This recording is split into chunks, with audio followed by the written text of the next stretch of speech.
Le damos la bienvenida al contador Fernando Spoliansky, secretario de Finanzas de la Municipalidad de Neuquén. ¿Cómo está, Fernando? Bienvenido. Silvio Sacomani y Nicolás Naves te saludamos.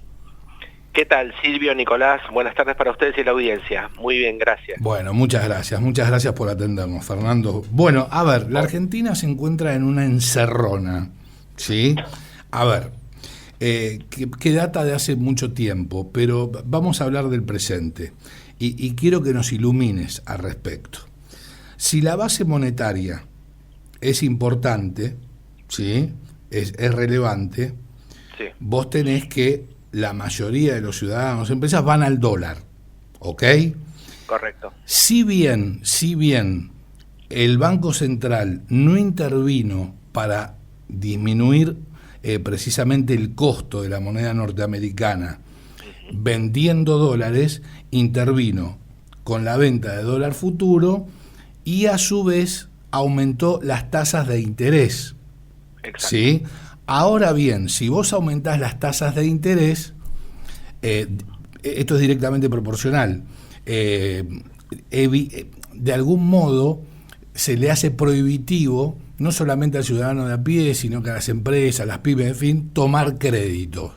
Exacto. Ahora, la pregunta es, ¿cómo se sale de este escenario?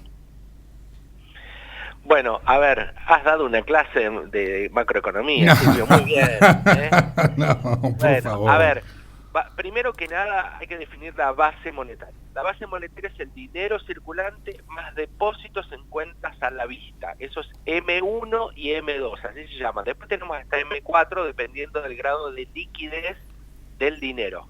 Pero M1 es dinero circulante, es decir, moneda circulante, peso circulando, y M2 es M1 más depósitos de cuentas a la vista, es decir, cuentas corrientes, caja de ahorro y demás. Sí, ¿Está? sí. Eso primero para definir qué es base monetaria. Es cierto que si vos ampliás la base monetaria, la haces enorme, gigante, y tenés un montón de pesos circulando, no, está claro esos que pesos sí, van a algún lado. Van ¿no? a precios y por ende se incrementa la inflación. Tal cual, van a precio porque la gente consume más y obviamente aumenta la inflación por demanda, porque hay más demanda y los quienes venden dicen, che, hay mucha demanda, vamos a aumentar los precios porque da el mercado, ¿sí? O se va a refugiar en algún instrumento de ahorro. En la Argentina, históricamente, el instrumento de ahorro, ¿cuál fue? El dólar. Cuidado, yo estoy de acuerdo con que hayan aspirado los precios de la base monetaria y que la base monetaria sea acorde a la lógica. Yo estoy totalmente de acuerdo en ese aspecto. Bien. Ahora, está bien lo que decís vos. El gobierno no intervino a través del Banco Central directamente comprando o vendiendo dólares, en este caso vendiendo para bajar la cotización por debajo de la banda cambiaria del límite superior, sino que lo que hizo fue aplicar instrumentos de política monetaria, que lo aplican todos los países del mundo. No hay que sorprenderse por eso. Lo que pasa es que en la Argentina estamos desacostumbrados primero a que el dólar flote, si bien dentro de una banda cambiaria con un piso y un techo, pero está flotando, es decir, no hay intervención directa del Banco Central, y segundo, tampoco estamos acostumbrados que el Banco Central ejerza su función de aplicar política monetaria, en este caso con instrumentos, es decir, sube la tasa de interés, emite un título, una letra o un bono, es decir, hace política monetaria. Como estamos desacostumbrados en la Argentina, nos parece sorpresivo, digamos, o sorprendente, ¿está? Claro, el tema es el nivel de las tasas que se manejan en Argentina. Bueno, ese es justamente la contracara. Como para tener aquietado el dólar, porque ese es el anclaje que ha elegido el gobierno nacional para bajar la inflación, entonces subió la tasa de interés a niveles que obviamente son altísimos. Y eso, la contracara, es lo que bien explicaste, que si no hay acceso al crédito a tasas razonables, se te ralentiza la economía o se te detiene en un proceso recesivo, porque obviamente las tasas de interés altas afectan el consumo y la inversión y por supuesto desaparece el crédito. Entonces, es un delicado equilibrio el que hay que buscar, Silvio. No es ni una cosa extrema ni la otra. Es decir, Argentina venía del intervencionismo económico a ultranza, de precios máximos, de fijación de tasas elevadísimas y demás, y ahora nos fuimos al otro extremo, pero ninguno de los dos funciona en la Argentina.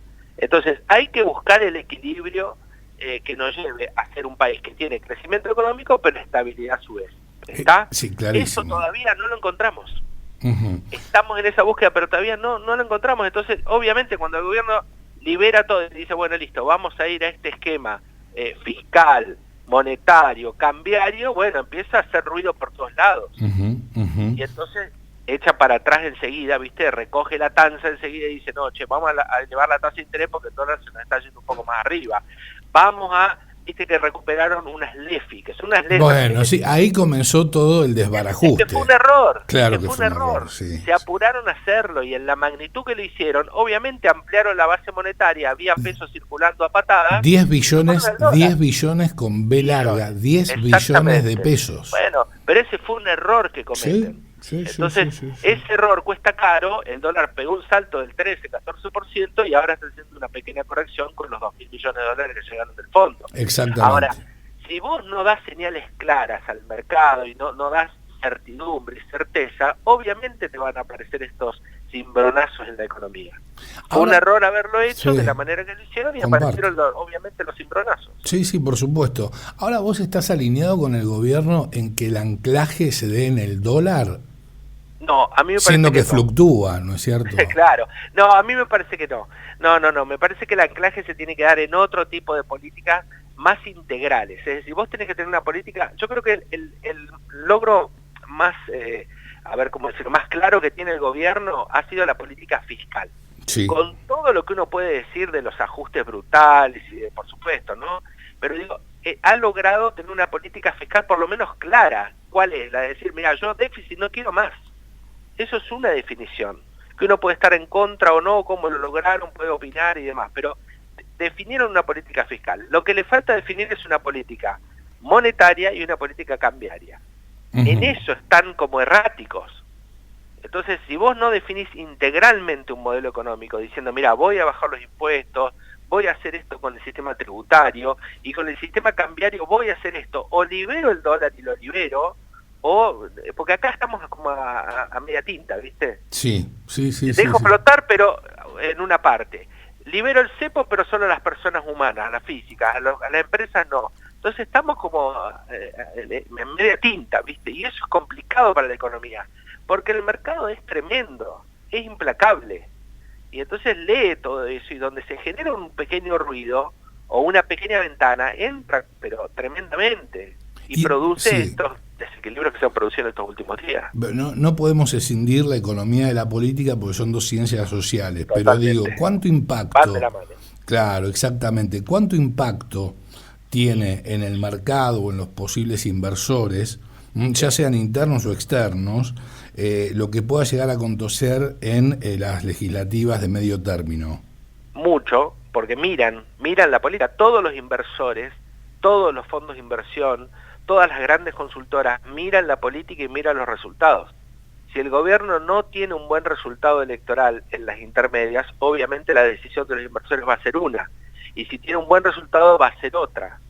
Siempre miran lo que pasa en la política. Siempre. Aún así no está garantizado nada. Fíjate, Macri gana las elecciones intermedias. Sí, exacto. Y después fue un desastre. Después tuvo una corrida, acordate, después se va a Caputo, terminó mal la partida. Bueno, pero fueron errores no forzados, me da la impresión. Bueno, está bien, pero es esto lo que decimos. Si vos no estableces una política concreta, clara, con certidumbre y certeza, y cometés errores no forzados, es como en el tenis, perdiste. ¿Viste? Es igual. Sí. Entonces, lamentablemente, falta a mi criterio, me parece que falta eso. Definir un criterio claro. A Macri le pasó lo mismo. Acordate que Macri los 2 primeros años más o menos se iba bien, gana las intermedias y después empezó con el gradualismo y políticas erráticas, esos errores no forzados. Y no termina bien su gobierno. Termina con una devaluación y cepo cambiario. Sí, entonces, y con superávit fiscal, pero gracias al desembolso del Fondo Monetario Internacional a raíz del fueron crédito que le 45 dio. mil millones de dólares, claro. Que le concedió, pero por eso digo, a mí me parece que el frente fiscal el gobierno lo tiene bastante controlado, por lo menos en términos conceptuales, ¿no? La macro. Ahora, macro. Ahora, la política monetaria es muy errática. Esto de haber levantado las LEFI de golpe fue un error. Y eso no puede pasar. ¿viste? Y en términos tributarios, ni hablar, viene hablando de reforma tributaria hace mucho y no pasa nada, está bien, estará esperando que el Congreso sea un poco más favorable, ¿no? Pero no ha hecho ninguna reforma tributaria, no ha bajado impuestos. Entonces, bueno, me parece que falta como esa cuestión de definir el rumbo más claramente, ¿no? Sí, seguro. Más allá de lo discursivo, de decir, sí, voy a bajar impuestos, bueno, falta eso. Entonces, bueno, todo eso genera ruido, los inversores lo leen, el mercado lo lee, y bueno, generan estos movimientos medio cimbronazos, exacto. Cimbronazos, exacto. Ahora, más allá de lo que estás comentando, hay un tema que tiene que ver con el RIGI, que es el régimen de incentivo para grandes inversiones. Ya han recibido 14 proyectos con inversiones comprometidas que suman 16.514 millones de dólares. Pero ahora le tenemos que sumar un nuevo proyecto que es el más grande de la historia, por parte de Vicuña Corp, vinculado a la extracción de cobre, bueno, de distintos minerales en la cordillera, por 15.000 millones de dólares. Sí. Ahora, si el mercado lee que la situación en el plano político-económico, si querés, es compleja, ¿cómo se entienden estas inversiones que están llegando a la Argentina? Bueno, a ver, en principio Argentina tiene un potencial enorme. Entonces, los inversores cuando ven ese potencial, por supuesto que diseñan planes de negocios pensando en la Argentina. Ahora, eso a mi criterio va asociado a la cuestión política. Esas mismas inversiones que hoy te dicen, voy a invertir esta determinada cantidad de dinero con este régimen de inversión que me significa incentivos fiscales, entre otras cuestiones beneficiosas, el día de mañana también levantan y dicen, no lo hago. Como ha ocurrido acá con muchas inversiones que estaban previstas en nuestra región y finalmente no lo hicieron, finalmente, ¿no? Sí, por distintos motivos. Pero digo, así como los grandes capitales deciden una inversión, también levantan y se van o ni siquiera la hacen, dependiendo, por supuesto, la estabilidad política y económica que tenga el país. Entonces, no le es difícil a los capitales mudarse a otra región, cambiar de idea cuando todavía no está hecha la inversión efectivamente, a pesar del anuncio. Digo, no les resulta complejo eso, Silvio, ¿eh? Así como lo anuncian, mañana te dicen, bueno, no, la verdad es que no, cambiaron las condiciones y nos vamos, o no lo hacemos. Claro, dependemos en estos momentos, y el gobierno lo tiene muy claro, es por eso lo comentábamos en el resumen de la vuelta, la Libertad Avanza y el PRO están generando alianzas en más de 10 provincias, ¿no es cierto? Y esto obviamente está íntimamente conectado con lo que estás comentando vos a raíz de riesgo político. Exacto. Ahora Nicolás Naves te va a hacer una consulta. Sí, Fernando, consultarte por un informe del Banco Central que habla que los hogares están en aprieto, sobre todo los endeudados que destinan casi el 19% de sus ingresos a pagar en las cuotas de las tarjetas de crédito, y sobre todo también dice que está cayendo el poder adquisitivo y sube la morosidad. ¿Qué opinión te da justamente este informe? Bueno, esa es la economía real, Nicolás, ¿no es cierto? Esa es, más allá de la macro, más allá de las políticas fiscales, como decíamos recién, monetarias y demás, que eso es la macro, que a veces no queda como alejada de la economía real. La economía real es efectivamente la de la pérdida del poder adquisitivo de salarios, de jubilaciones, pero de ingresos en general, es la morosidad en las tarjetas de crédito, es que la gente efectivamente no llega a fin de mes cómodamente, entonces apela al crédito de las tarjetas y luego no puede pagarlas en su totalidad y paga los mínimos y se generan moras con tasas de interés que superan el 100% anual. Cheques rechazados que van aumentando, si ven el informe de cheques rechazados del Banco Central también van aumentando.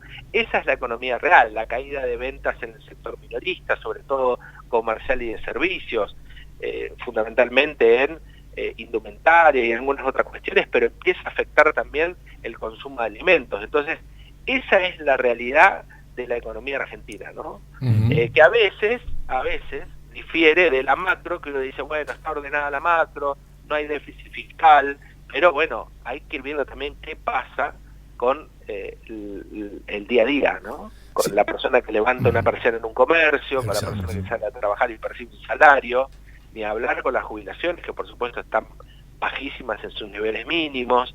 Bueno, esa es la del día a día, y también hay que mirar esa, ¿no? Seguro, pero vos fijate, un dato muy interesante del INDEC, correspondiente al primer trimestre de este año, destaca que la clase media sumó 7.700.000 personas, ¿sí?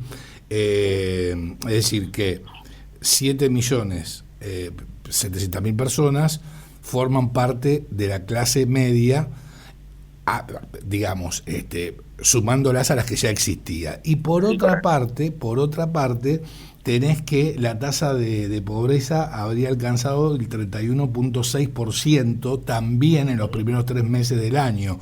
Los últimos datos que teníamos era del 35% el nivel de pobreza. Entonces, ¿cómo conectamos o cómo relacionamos lo que venías comentando a raíz de lo que está aconteciendo en la micro? Bueno, es una cuestión de relevamiento estadístico o medición de los datos estadísticos. En el caso de la pobreza, Argentina mide la pobreza por nivel de ingresos. ¿Qué significa eso? Que si vos superás un determinado nivel de ingresos, que está medido por la canasta básica total, el costo de la canasta básica total, a partir de ese momento dejás de ser pobre. Si estás por debajo, caes en los niveles de pobreza. Como la inflación se ha situado entre el 1,5% y el 2%, los salarios han intentado correr esa carrera, ¿no es cierto? Cuando, obviamente, vos, digamos, la inflación se sitúa en el 1.5, 2%, dejan de aumentar ese costo de la canasta básica total y los salarios o los ingresos empiezan a recuperar, aunque sea algo, mínimo, pero aunque sea algo, por sobre el costo de la canasta básica total, entonces obviamente en la medición la gente sale de la pobreza. Está claro, porque tiene mayor poder adquisitivo. Exactamente. Vinculado directamente con la disminución de la inflación. Exactamente. Pero ahora, ¿eso significa que la gente vive mejor o llega mejor a fin de mes? No necesariamente. ¿Está? Entonces, una cosa es la medición estadística, de decir, mira, el costo de la canasta básica dejó de aumentar o aumenta al ritmo del 1%, que es lo que viene aumentando la canasta básica total, y mi salario, si soy, por ejemplo, empleado de comercio, me aumentó el 1.2. Bueno, eso me permitió tener el 0.2 más por sobre lo que aumentó la canasta básica total. Entonces, cuando me miden, resulta que ya estoy por encima. Y ya me dejan de considerar bajo el nivel de la pobreza. Claro, lo cual no implica que salgas a cenar todos los días, que vayas al teatro. Ni tengas esparcimiento, ni puedas salir de viaje y un montón de cuestiones. Claro, como bien decís, es una cuestión estadística y que tiene que ver con números. Que depende lo que midas también. Porque esa canasta básica total, Silvio, contiene una cantidad de bienes y servicios que están preestablecidas. El INDEC dice, bueno, voy a medir esta cantidad de bienes y esta cantidad de servicios. Que ahora se va a modificar. Ahora se va a modificar porque hay que actualizarla, modernizarla. Entonces, cuando vos medís una determinada cantidad de bienes y servicios que capaz que no son los que vos consumís, no notás ninguna mejora. ¿Está? Sí. Entonces, bueno, hay que estar atento a ver qué es lo que se mide. Fernando, ¿cómo compite el empresario que tiene una pyme o el emprendedor justamente que vende productos, sobre todo en el mercado interno, y que tiene que competir con la liberación de exportaciones y sobre todo productos que vienen con menor precio de afuera y se tiene que dar una competencia interna en el mercado, sobre todo? Muy difícil en las condiciones actuales de la industria nacional, ¿no es cierto? Donde no hay un grado de innovación tecnológica y de reducción de los costos de producción que ergo impuestos. Competir, claro, y ni hablar de los impuestos, que es el 40-50% del precio de cada producto argentino. Entonces, cuando vos tenés que competir con esas condiciones desfavorables, bueno, es muy difícil. Imagínate competir Argentina con un 40-50% de impuestos de presión tributaria contra productos de China. Claro. O con el costo de la energía que tenemos en nuestro país, digo, el costo energético en la producción, o con los costos, o con el costo laboral que tenemos por cada trabajador o trabajadora. Por eso son tan necesarias las reformas, tanto laboral como impositiva. Pero totalmente, eso es una cuestión básica, reforma tributaria, impositiva y reforma laboral. Pero por supuesto, porque entonces competir es correcto lo que dice Nicolás. Che, abrimos las fronteras, empezamos a competir, traemos productos afuera, pero si la industria nacional vos no le das las condiciones para que compita, por lo menos en igualdad de condiciones, y es difícil. Pero, y ahí va a tener un problema serio de empleo, ¿no? No, está claro, pero también tenés, como bien sabés, bienes de consumo, que es de lo que estamos hablando, y bienes de capital. Y la importación de bienes de capital fue muy relevante y muy significativa por estos últimos tiempos. Es absolutamente necesaria. Sin lugar a dudas. Tecnología, claro. Sin duda, porque la tecnología, la innovación, no la tenemos en nuestro país. Está en otros países del mundo, que ya han desarrollado nuevas tecnologías. Entonces, si vos no importás esas nuevas tecnologías, bueno, por supuesto, los costos de producción se te van a las nubes, no tenés posibilidad de competir, y por eso es muy importante la importación de bienes de capital. Claro, porque vos tenés productos que para llevarlos adelante, para construirlos de alguna manera, necesitas bienes de capital porque no se encuentran acá en la Argentina. Exactamente. Lo cual también eso habla de una recuperación. Bueno, por supuesto, claro que es así. Hay que ver, por ejemplo, la industria automotriz. La industria automotriz argentina es muy buena, produce entre 500 y 700 mil autos por año. Ahora, muchos de las autopartes son importadas, muchas de las maquinarias robóticas y demás que utilizamos en fábrica argentina vienen de afuera. Si vos no tenés justamente la posibilidad de traer toda esa maquinaria, bueno, la industria nacional automotriz no va a tener el nivel de producción que tiene y el costo de producción que tiene para ser competitiva. Así que es una buena señal. Yo coincido con vos, es una buena señal. Che, mirá, están entrando muchos bienes de capital importados que eso son para el aparato productivo nacional. ¿Es bueno? Y sí, claro que es bueno, por supuesto, desde luego. Bien, perfecto.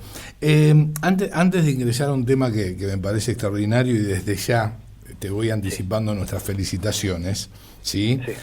Quería conocer si considerás que se va a dar con respecto al tema del dólar el pass-through o si en rigor va a regir el principio de Mengel.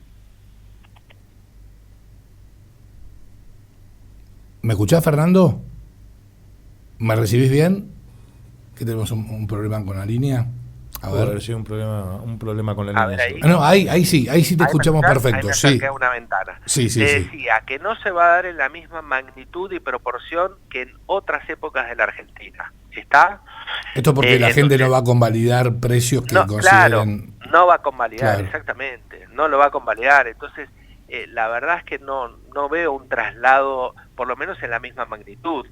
Hablaban de listas de precios con un 9% de aumento. Yo no sé si eso se va a convalidar, ¿no? Y si fuera así, está muy por debajo de lo que se produjo el salto cambiario.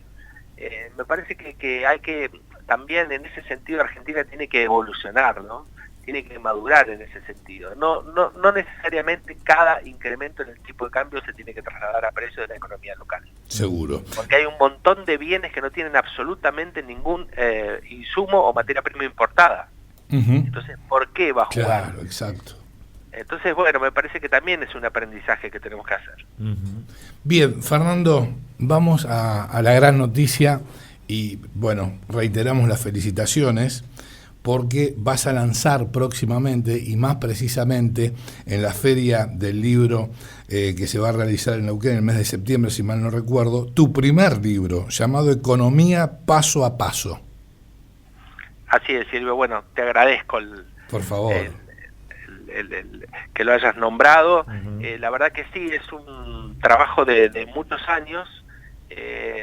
Yo venía escribiendo, esa es la verdad, pero bueno, los tiempos con la familia numerosa y demás, y el trabajo, por supuesto, que son complejos, y se dio hace un año esta parte de poder compilar, actualizar y bueno, coordinar con una editorial la publicación de un libro de divulgación económica. No es un libro para la academia, es un libro que está escrito con palabras muy fáciles, sencillas, no tiene fórmulas, no tiene gráficos, es de rápida y fácil lectura, y la idea es tener una herramienta escrita en este caso para dar el debate, para tener elementos para dar un debate, una charla, y que sea sencillo de leer y entender. Bien. Fernando, ¿cuáles son los puntos fuertes del libro, puntualmente? Digo, aquellos hechos donde decís, bueno, mirá, si sos tal consumidor necesitas tal o tal cuestión pista, a ver. Tiene una parte introductoria que es de introducción a la economía, es decir, conceptual. Digo, ¿qué es la inflación? ¿Qué es el déficit fiscal? De cuestiones de macro, ¿no es cierto? ¿Qué son los impuestos? ¿Qué es el dinero? Todas esas cuestiones, y después tiene una segunda parte de economía argentina. Tiene una parte de historia económica argentina para saber por qué estamos donde estamos y de dónde venimos, y después una serie de temas de la economía argentina que son habituales, ¿no? El endeudamiento, por qué el endeudamiento, cómo llegamos hasta acá. La verdad que es interesante la primera parte para tener la cuestión conceptual genérica, ¿no? General.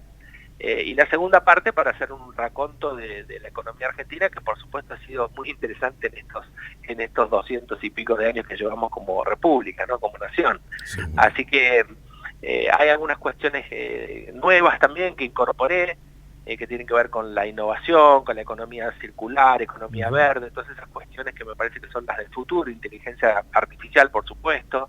Así que hay para todos los gustos, Nicolás, me parece. Bien, te agradecemos mucho, Fernando, también te volvemos a felicitar por tu primer libro, Economía Paso a Paso, que va a estar a la venta. ¿Tenés presente cuándo? En los primeros días de septiembre. La presentación va a ser en la Feria del Libro el día 13, es un sábado. Después el horario está a confirmar todavía, pero a la venta va a estar en todas las librerías a partir de los primeros días de septiembre. Bien, Fernando, te agradecemos mucho este contacto, siempre un placer escucharte. Gracias, Silvio, igualmente para ustedes. Fuerte abrazo, adiós. Lo escuchabas a Fernando Spoliansky, secretario de Finanzas de la Municipalidad de Neuquén, a su vez contador, y bueno, destacaba entre tantos otros puntos, pero me parece el más relevante, que bueno, o sea, va a lanzar al mercado su primer libro llamado Economía Paso a Paso.